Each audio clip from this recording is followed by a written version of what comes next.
So I guess the last thing is, just in starting to read a little bit about like film study and everything, there's a lot of terminology. Right. What terminology is important? Like what, like would you say just for an average person watching and they want to talk about it with each other, do we really need to know what like mise en scene is or stuff like that? Or can we talk about more? It's one of those things you learn and then kind of move on from. Okay. So a term like that, I don't know if I've ever even heard it spoken of professionally. Okay. But you know what mise en scene is? It's basically everything that's in the frame, everything that's on camera, everything that's being photographed. Okay. It is, you know, your scene, which theoretically everything in that should serve some importance for the story or the narrative or the characters. Okay. But there's a lot of terminology to go through, and it's hard to determine what is necessarily important for actually making a movie versus just watching it. Something like cinematography, I think, is poorly understood by the average viewing audience, even though that is the entirety of what they're seeing. You know, it is a visual experience. You know, cinematography is the art and skill and mechanics of motion picture photography. And that's essentially what it comes down to. You know, you have a cinematographer, sometimes referred to as a director of photography, that is as much of a storyteller as the director. Okay. And oftentimes a director will work with the same cinematographer as much as possible, sometimes their entire careers. And that visual aspect is really important. The cinematography, how it's presented, is important to the audience. If it wasn't, it wouldn't be there. We'd have radio drama still. Right. And to know what you're seeing, why you're seeing it, you know, why does it look this way? Why does it have this color tonality? Why does it have this softness or this crispness? Why is it framed in this specific way? Why is the aspect ratio this? It's like you look at the remake, if you want to call it that, of Justice League, of Zack Snyder's Justice League. You know, it had a different aspect ratio from the previous one. Aside from all the editing differences, the presentation was different. It was more like old TV. It was 4:3 style. But that's how he wanted to tell the story. And it does affect how you tell the story when you compare like aspect ratio from the first Jurassic Park to the subsequent ones, which were more widescreen, which you need that verticality, I think, if you're going to be talking about dinosaurs, things that are gigantic, massive. You don't want to squeeze that down more. Okay. But yeah, how to visually analyze a film, I think, is extremely beneficial in knowing what you're seeing, and which goes right into editing and editing styles, because bad editing can ruin good cinematography in a heartbeat. And that's something that is as much of an art as directing and cinematography and performing, because there is no necessarily one right way to throw a movie together. I mean, you take a look at a film like Memento, you know, Chris Nolan's second film, which is essentially told backwards, but there have been fan re-edits of it to put it in linear order, and you don't have the same movie anymore at all. It's like, well, that's a standard revenge story, okay? There's one, I guess similarly, like to all of that is like the importance of sound in there and stuff, because, and there's probably better examples than what I'm thinking of, but they did something, it was one of the sitcoms, one of the TV sitcoms, where they took the laugh track out, and all of a sudden people were not finding it funny. Yeah. Like they walked in saying, oh, I remember that episode, that was really funny. Okay, let's watch it again. You haven't seen it in a while, but it didn't have the laugh track, and they walked out disappointed. So just the importance of like, you know, the soundtrack and like the background noises and like how that plays in. Boy, as far as just the laugh track on certain shows, that's easy to see because it's a cue. Right. You know, you're giving your audience a cue and permission to find this funny, which I think works when you're not deeply invested in it, when you're not just really analyzing this or why it's funny. Because you take that, because it's substituting for a communal experience, like being in the theater or watching a live theater production of something. But I can imagine a lot of comedies where that would have that effect on us. Like, is this even funny? Right. Man. But when you watch a professionally done like dramatic television series or any kind of feature film, every sound in there is there with a purpose. Even most of the dialogue you're going to be listening to was replaced at some point because production audio is almost never very clean. You're going to hear things like air conditioning units click on, someone coughing in the background. If you're outside, you'd be surprised how many planes constantly fly overhead. And you got a little bit of wind, okay, well you can filter some of that, but it's still not going to match with your interior audio. So they do a process what's called ADR, and they get their actors back into an isolation booth and they re-record all their dialogue. Oh. Yeah, and it works so well that you've probably never seen how well it works because you're seeing it all the time. Yeah. Then you have people that are called Foley artists that recreate all the sounds you hear. You know, like someone adjusting their keys in their pocket or closing a car door, things like that. You're going to have someone go, most of the time, actually re-record these things and insert them into the movie. Oh, wow. I mean, anytime you hear a stabbing effect in a horror movie or all the ridiculous sounds of any movie with a sword or knife in it, it's like, you know, you move a piece of steel around, it doesn't make any sound in real life. But now we've accepted you hear all these ridiculous action sci-fi sounds just from moving a sword around. You have a Foley artist that's responsible for that.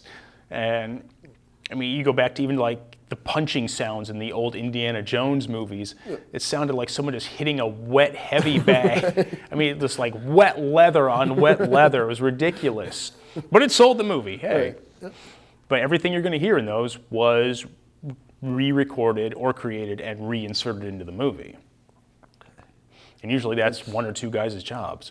Oh, I knew there was a bit to it. I didn't realize it was that much of a detailed thing. Wow. They actually do have sound effect libraries for some of it, okay. But a lot of people don't like to use them because they're always worried about, well, what if someone else used them and someone else recognizes it? Kind of like the infamous Wilhelm scream, okay. Which that's something you'd have to look up. Okay. Once you hear it, you'll know, I've heard that in almost every movie. Because now it's almost used ironically in films. It's this very, very distinctive scream that came from an old film. I can't recall the name now. And it just wound up on an audio library and just got consistently used. Okay, I just want to make sure that I haven't overlooked anything. Is there anything that you just want to bring up? Anything you want to go into more detail on? Let's see. Anything that, like, say, again, this is for kind of lay people who are just enjoying films and looking to go a little deeper into it. What should we look at that maybe I didn't ask about? Let's see. Any kind of real film enthusiast should be aware of the kind of film, not the kind of film, sorry, any kind of film enthusiast should be aware of, I'm trying to think how to phrase this, because there are different editions and releases of films. Let me see. Say a film enthusiast should really try their hardest to find a preferred or directorial version of a specific film because they can vary greatly amongst distributors or other services. There was a time even when Blockbuster was king, Blockbuster took it upon themselves to edit movies, remove questionable material, essentially self-censoring movies without the permission of the filmmakers. Oh, okay. So a lot of audiences weren't getting the movie they thought they were getting. Right. And there's been some accusations this has happened on Netflix in the past. But even getting something on DVD or Blu-ray, which I still think is the preferred method, you're not always guaranteed to get the preferred version. Because everyone, well, I say everyone, but I met a lot of people that haven't seen The Matrix. But The Matrix, being as well known as it is, people really remember for having that really fluorescent green style to it, which is not the way it looked in theaters. There was this greenish cast to it, but there was still a lot of flesh tone in The Matrix. And we really got accustomed to that because of a really bad film transfer the first time it hit DVD and Blu-ray. Okay. And that also got picked up by streaming services. So we became accustomed to remembering it this way. If you want to call it the Mandela effect, to some degree, it kind of is. But now they re-released it on 4K, and they actually got Bill Pope, the original cinematographer, back, and he's like, no, this is not how we photographed it. It's not how it was meant to be shown in theater, so he recolor corrected it. Okay. And now, a lot of people probably gonna be very mad when they get the 4K, like, this is not how the movie's supposed to look. It's like, no, this is how it's supposed to look. You've just been seeing it wrong. Right. And that's I think one of the big boons of having physical media, which I still hope never goes away, is because once you get that, it's yours. Yeah. Anything that's on Netflix or Hulu or Prime can go away in a heartbeat. Yeah. And I know that's happened to a lot of people. They've wanted to watch something, it's gone. Yeah. And there's a lot of stuff that's been released that has never been on a streaming service. And if it is, do you know you're getting the best quality? Do you know if it's been edited? Which, this thing, you don't know. And even if you buy something on iTunes, you haven't actually bought it. You've bought a lease for it, right, which can be terminated at any point. And so, yeah, we have access to view more things than ever before, but it's sort of a tenuous relationship. It can go away. So I would recommend, if you have those movies you really love or are really hard to find, buy it. Okay. Keep it safe. Right. Yeah, it takes up space. It's kind of a pain in the butt. But it's generally no more expensive than buying a movie on iTunes, right, or Prime. Yep. One of the strangest terms I remember hearing as a kid was when I was watching the end credits of a movie and you see that word up there, gaffer. Yeah. And you get everyone that like, what's a gaffer? What does that person do? And you won't always see it listed in every movie, I think because of that connotation, that strangeness to it. You'll see it replaced with its sort of more official sounding job title, which is Chief Lighting Technician. And this person, the gaffer, is the Chief Lighting Technician. They are in charge of physically lighting the movie with lighting instruments, big lights. And they work directly with the cinematographer. In fact, it's like the cinematographer is head of their department. And the gaffer is in charge of the entire lighting department. So they're going to determine, okay, what kind of lights do we need to get this effect? How big? What kind of gels do we need for colors? How much of them? Where can I get a decent rental rate for them? Because when you work on a film, almost nothing is purchased outright. As far as the gear goes, it's far too expensive. I mean, you will basically rent the camera or cameras, depending. You'll rent the lighting gear, the grip gear, all the electrical equipment and generators. Because if you were to buy that, you'd be adding, $30, $40 million. Just throwing a number out there on top of the budget. Right. So it's like you rent it, and the rental prices are actually pretty reasonable.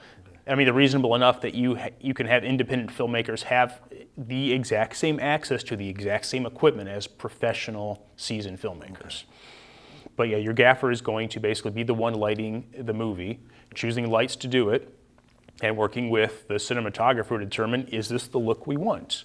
Because without light, exposing either film or a digital sensor, you're just going to have radio again. Yeah. So light is extremely important. But if something is poorly lit, don't blame the gaffer, you have to blame the cinematographer, because he is directly in charge over that. Okay. And which probably goes into key grip as well. Okay. Yeah, those are the two things people like gaffer and key grip. Yep. Key grip is the head of the grip department, hence key grip. And the grip department covers a huge variety of things. A simple explanation would be it's partially responsible for all the non-electrical aspects of the lighting department. Stands, rigging, lighting control devices, shaders for outside, but they're also in charge of dolly and dolly track and camera support and overhead rigging, a lot of stuff. Its simplest explanation is that of improvisational engineering, which is a very creative job, but it's not creative in telling the narrative of the movie you're making. Right. It's creative in terms of how we're getting this shot and how fast with what we have on hand. If you like watching MacGyver work, that's essentially what the grip department is doing. Taking what they have on hand and repurposing it for whatever they need. Yep. And thing is, underneath the key grip and the gaffer, you each have a position called best boy, which is the second in charge of that department. So you have best boy electric, best boy grip. It just means that they are the second in command there. If the gaffer's indisposed or the key grip's indisposed or not on set, it's like you defer to this person. You go to this person for that. So that just clears up a little bit of the weird industry terminology there, which a lot of those came from old theater too, especially in Britain. But of course there they usually call gaffers sparks, which makes more sense. Yeah. Okay. Oh, well, thank you for coming in. Thank you for the time. Thank you for the insight. I know I rambled, but do you think that's usable? No, absolutely it is. Absolutely. Yeah, excellent. Yeah, so this has been huge for us. And, we're going to hopefully take it, learn, and start watching movies and enjoy. Awesome. Thank you. Absolutely. Thank you again. You're more than welcome. Thank you.